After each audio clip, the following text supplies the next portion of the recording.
Welcome to Philly Cocoa Presents Side Project Spotlight, Episode 31. This is a developer's journey to making cool stuff.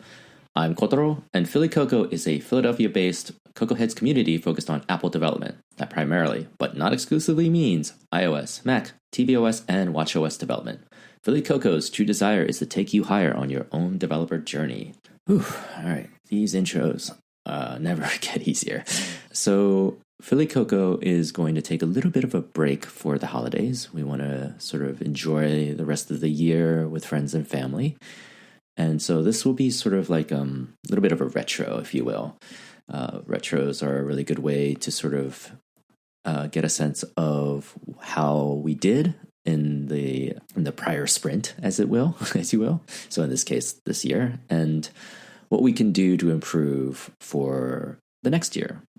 So I kind of wanted to go and sort of explore that for a little bit with everyone and sort of see where we can find improvements. So one of the things that I am very proud about with Philly Cocoa's Side Project Spotlight is that we've been able to sort of maintain a rhythm and manage to pull off, in my mind, a lot of podcasts that I don't think many actually reach anywhere past 30.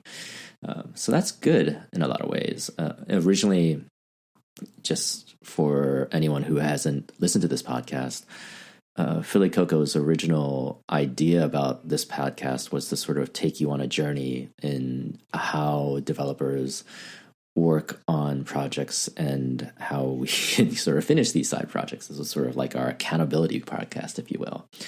And it's evolved since then. I mean, we didn't have an intro and an outro and in the beginning, and we sort of slowly refined it as it went. Very Kaizen in that sense. Little incremental improvements over a period of time. Every podcast got a little bit better. I remember flubbing up the intros a ton in the early stages, so that actually kind of would be fun to listen back on. Then as a whole, Philly Cocoa, the meetup, obviously had issues meeting in person because of COVID. And then once COVID has sort of subsided in terms of kind of like, scary kind of situation to now where we are feeling reasonably comfortable meeting in person, we've begun to dabble meeting in Side Project Saturday in a place that we can at least know we can get a decent space consistently every month. And even that was a little bit touch and go. So one of the things that I hope we can figure out in the coming year is to find a place that we can comfortably settle into meeting every month consistently. So consider that a sort of kind of an understanding of where we were this year as a community to where we can be in the future. Having said all that, the opportunity for this could be figuring out a location that would be more suited for our community, trying to find our community versus like trying to sort of dictate where the community would meet would be sort of a good test for me, at least. One of the things that I think was great about having our meetups in the Apple Store, aside from the cool cachet of it all, was the fact that it was in Center City, so a lot of our 9-to-5 iOS developers that were living in the suburbs could easily get back on the regional line and not have to worry about like taking any extra trains to get to and from Philly Cocoa. So I want to explore that as an opportunity to find a place like that. Again, something close.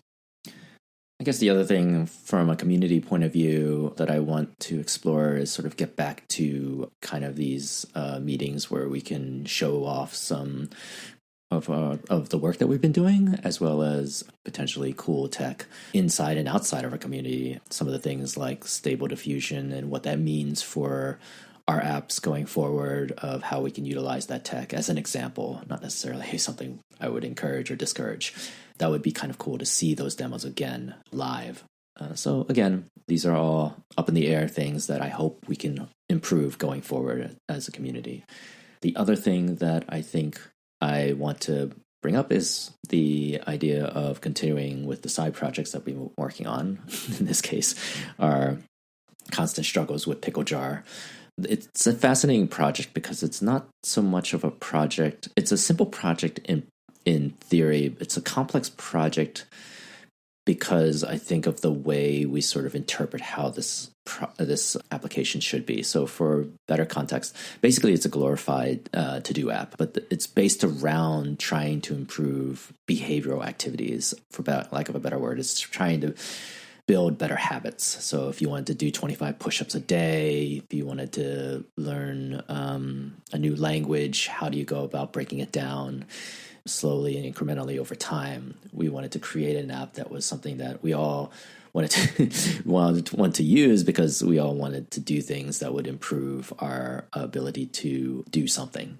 I would hope that as the new year comes around, now that we are fully in the sort of post-beta period of Xcode, we can actually have a stable platform we can work on to finish this app, which I think is in reasonable shape, but also needs a lot of love in terms of UI, UX work and core data integration.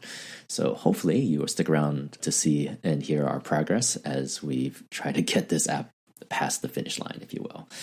So look forward to that in future podcasts, or not. Maybe we'll just keep doing more interviews, which I hope to do in the future. I hope that we can bring in more iOS developers outside of even Philly Cocoa to sort of sprinkle in and keep things nice and spicy. So that's it. I don't really have too much to talk about. So in the end, I just want to thank everyone who has listened. Thank you, Steve, and thank you, Aaron, for participating in this crazy side project adventure. This in of itself is an interesting side project, and I hope we're learning a great deal. So again, thanks everyone for joining. And that's all we have for today. You can learn more about Philly Cocoa at phillycocoa.org. There you'll find links to our Slack, meetup schedule, and contact info. If you're feeling generous, please leave a review on iTunes and share us with all your developer friends. And one more thing. There's 2 ways to write error-free code, and only the third works. Until next time, good luck on your own developer journey. We will cheer for you always.